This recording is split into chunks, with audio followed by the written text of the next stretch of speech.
Students, कल हमने light का चैप्टर पढ़ा था। उस चैप्टर को आगे कंटिन्यू करेंगे।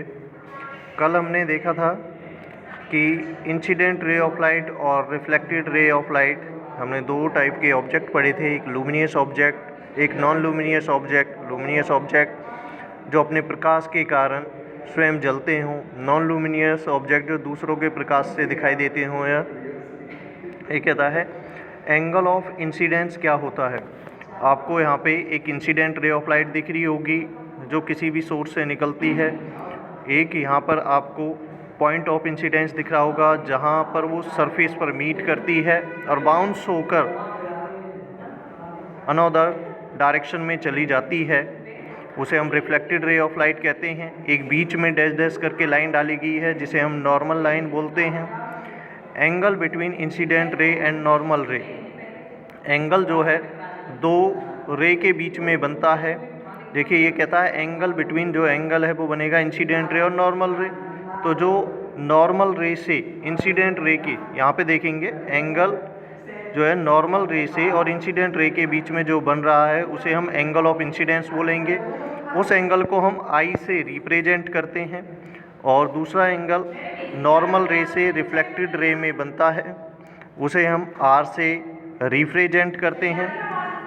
दोनों एंगल्स बराबर होते हैं, यानी एंगल आई और एंगल आर दोनों सेम होते हैं।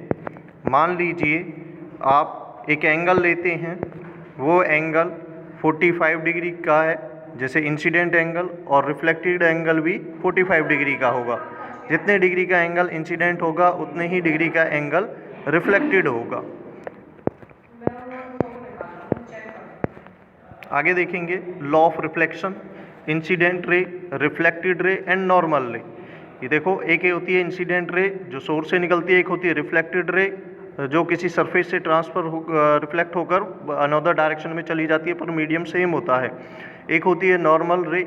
ये तीनों की तीनों रे एक सरफेस पर मीट करती हैं, जहाँ मीट करती हैं वहाँ पर नॉर्मल लाइन बनती है।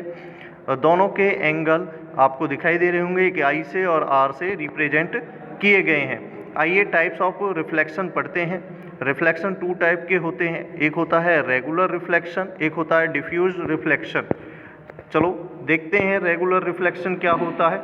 मान लीजिए एक स्मूथ सरफेस है, यानी देखो वैसे तो बेसिकली होता नहीं है, पर मान के चलते हैं एक स्मूथ सरफेस है। उस स्मूथ सरफेस पे incident ray of light fall करती है और वहाँ से फॉल करने के बाद वो अनदर डायरेक्शन में चली जाती है। और मान लीजिए ऐसे बहुत सारी इंसिडेंट रे ऑफ लाइट उस सरफेस पर पड़ती हैं और सभी incident ray of light parallel होती हैं एक दूसरे के, और जब वो रिफ्लेक्ट करेंगी तब भी वो एक दूसरे के पैरेलल ही होंगी। इसका मतलब होता है रेगुलर रिफ्लेक्शन। ठीक है भाई, यहाँ तक बात समझ में आई। आगे आप देखेंगे डिफ्यूज रिफ्लेक्शन। मान लीजिए कि आप रफ सरफेस लेते हैं और रफ सरफेस पे कोई incident ray of light fall करती है। फॉल करने के बाद वो अनदर डायरेक्शन में चली जाती है, फिर कोई incident ray of light fall करती है, फिर वो अनदर डायरेक्शन में चली जाती है। इंसिडेंट रे ऑफ लाइट तो पैरेलल होंगी, पर reflected ray of light parallel नहीं होंगी। इसे हम बोलते हैं डिफ्यूज्ड रिफ्लेक्शन। यहाँ तक बात समझ में आई भाई।